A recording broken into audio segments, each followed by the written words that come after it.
watching how the appraisals are being done the same way you're watching how evaluations are being done. It's not a cheap, not appraisal. That's what a lot of banks don't understand. And that's what they want. Yeah, I know that's what they want, but that's not what the regulators handed them. So evaluations are worthless in the state of Illinois because the only people who are qualified to do them are the people who can't do them. Appraisers can do evaluations. No, they cannot do evaluations. Because there have to be, no, they cannot because, They just have to be USPAP compliant. But they have can't- to be USPAP compliant. but then there's not an evaluation by our licensing law. It's an appraisal. It's an appraisal. Just, you know, read But USPAP, it's- you can. But USPAP doesn't cover our licensing law. Exactly, and that's the fault there, Brutus. We adopted USPAP as part of our licensing law. Part. We adopted all of USPAP. You haven't partitioned it out like some No, other we've states. broken out our definitions. And we will continue to do that as Oh, time goes on. we have our own definitions, but we still say we adopt USPAP. There's- No, we've adopted parts of USPAP and we exclude certain definitions. I don't think the So law you're says saying the that. state of Illinois. That's what the appraisal can't go definitions are. beyond- I understand. I'm not They may not. taking anybody off to, I'm not taking anybody to trial based on a It's not USPAP recognized. definition unless it's parallel with ours. Legit. It's an appraisal.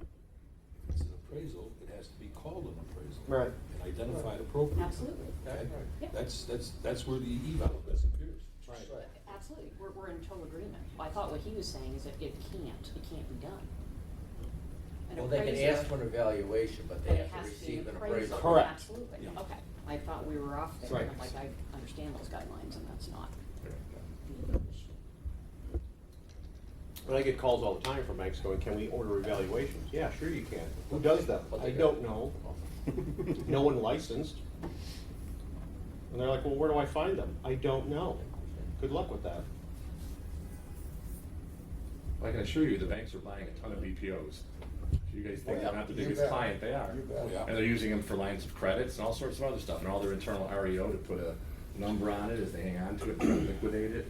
And it's a cost-effective issue for them, that's all. And we're not really interested in value, we wanna know what we can sell it for. Right.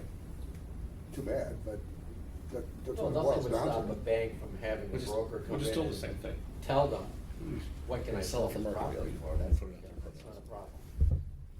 Okay, good, 'cause that's what we did. Yeah. So where are we? It seemed like we went around the circle and came back. And Yeah, we did. All right. Anyway, that's what's going on with the act. Thank you, Karen. Moving on, TJ, CSA report. Is that you? No? Yeah. What? Yeah, this is what you Yeah. wanted. It's on here. You said, can we have this for the packet?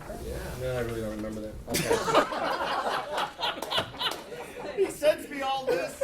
Please make sure this is in the packet. You help us. All right, that'll be fast. All righty then. Want to bring it just up a- next month? I can, it's just a new kind of product that people are trying to throw out there and they're always coming up with something new, so. Maybe there should have been a This was CY. something that probably we should read before we come to a board meeting, so you understand what they're trying to do in this thing. It's, So is this homework? yeah, I guess it would be homework. I would ask that we table it until next meeting, and I would ask the board to try to read that and familiarize themselves with what this product is. Because they're asking appraisers to do it is what's happening. Someone has created this electronic form, and they're just basically saying to appraisers, we want you to do it. And I've looked at it, and I have issues, but I'd like to hear what the rest of the board has to say, so. Yes, there should be a CYA.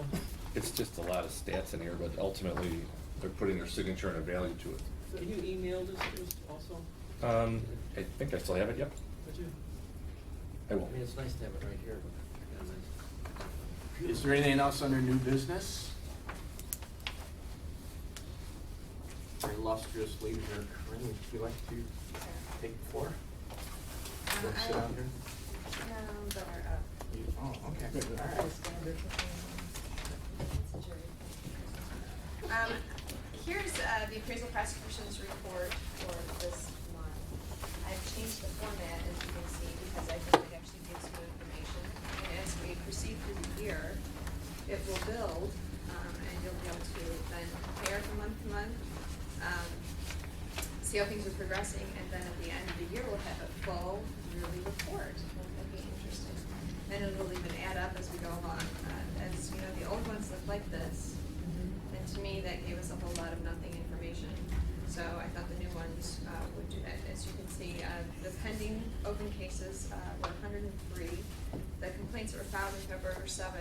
Closed in total were 13. And then we broke down, because you can do that, how they were closed, whether it was administratively, by director's order, by administrative warning letter, or by consent order, and then the refusal to renew the licenses was 0 at this time.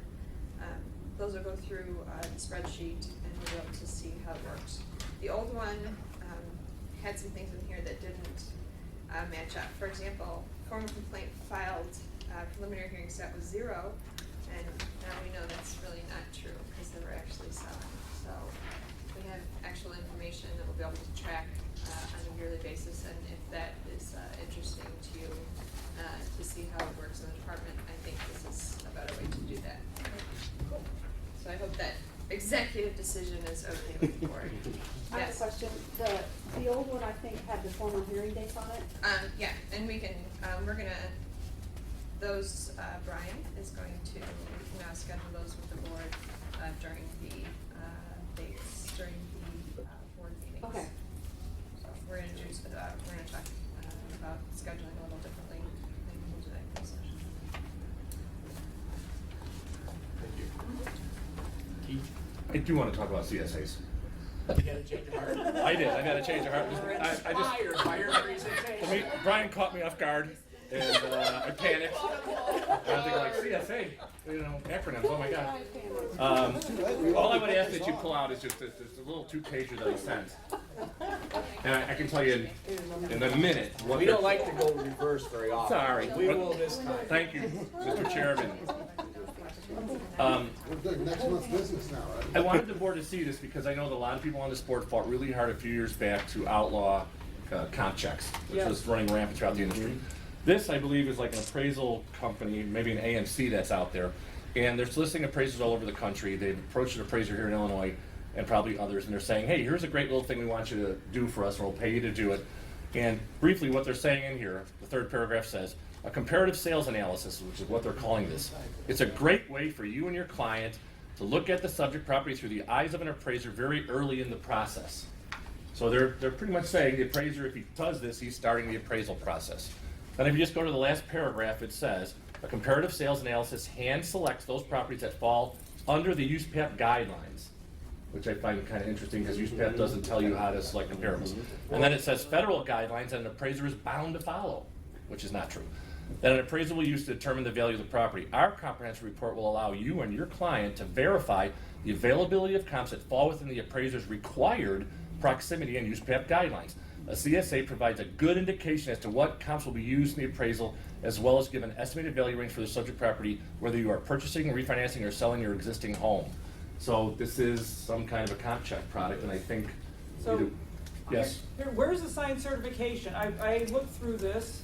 It isn't. That's the trick that they're doing. There Is is they're no signed certification, so how could it be USPAP compliant? And what appraiser is actually doing this? And where's the appraiser's name? And where is their signed certification? And Exactly. You've hit it all on the head. And so what they're doing is they're asking appraisers to do the sales comparison analysis before you've done anything else on a property. Don't sign your name, that way the state can't mess with you, or so they think. And send this off to us, and we'll send it to our client. It's almost like we can almost guarantee we'll be somewhere within this number now. But the appraiser's not selecting the comps. Yes, they are. They're hiring appraisers to pull these comps and to put all this. I thought they were pre-selected. No. even if they're pre-selected, then that is actually starting the valuation process. But who does the pre-selection? The appraiser? It seems like either the appraiser or the appraisal management company. Well, I was taking it that the appraisal management company did the pre-selection of comparables. No, this was sent to me by an appraiser who has been approached by this company to have them do these for them in Illinois because they don't have access to the MLS. Because if you remember, one of them, this surfaced probably 2 years ago. In fact, we had a gentleman in, I believe, if it was on a complaint or an informal, but I thought they were doing these without even viewing the property. They are, they're not viewing the property, they're saying, here, you may want to drive by this stuff. And they were coming to conclusions and value ranges based on a pre-selected set of data that the company put the criteria in. The appraiser then selected from the criteria that was submitted by the company. There was a product, and I won't say who the AMC is because they're a big national AMC. But what they were trying to do is they gave you an AVM before you did the report and said, here's where the AVM says the value's at. And if you're not at that same value, explain why you're right and that's wrong. And I think we put a stop to that because we said that's not part of your scope is to review the AVM. I mean, if you accept it, then you've got to like review the AVM entirely. So this is something completely different. They even put disclosures down here saying that they're not attempting here to influence, develop the reporting or any of the results of the appraisal, but clearly they are. Because they're saying, here's the indicated value range. So they're giving you a value. So the bottom line is, I don't care if it's a single value or range, we know that now that falls into appraisal land, so. Where is the certification? Yeah.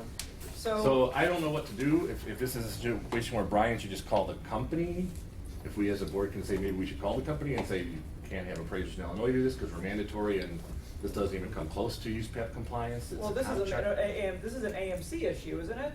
At the It end of could the possibly day- be an AMC issue if this company is licensed here. They are. Well, then they're licensed here, so. And so they're actually asking appraisers to do, Provide- non-USPAP, compliant products. And let's say even if they weren't, let's say they were doing these on their own, I don't think they can do these on their own without using the services of an appraiser in Illinois, because doesn't this again fall under our? They're actually saying it's an appraisal, and they're actually saying it's in accordance with USPAP. Where's the, Yeah. question that they're promoting non-USPAP compliant products? Right. Okay. Well, I just wanted the board to see it. I mean, this is a great opportunity for us to do what we should do, which is stop this kind of stuff from sneaking into our states. Of course they have, they've selected, Sorry, somebody selected the sorry, I top, it's panicked. lines 3 and 4 on there. I almost bailed on the first. You made a good recovery. Thank you, Dave. Specific property. Thank you, Tim, for bringing this up. Thanks, Mo, for letting me bring it back up again. Without having to go through all this. All right, do we want to take a break before we Yes, go into? Yes, please. Yeah. Brian. Meet you?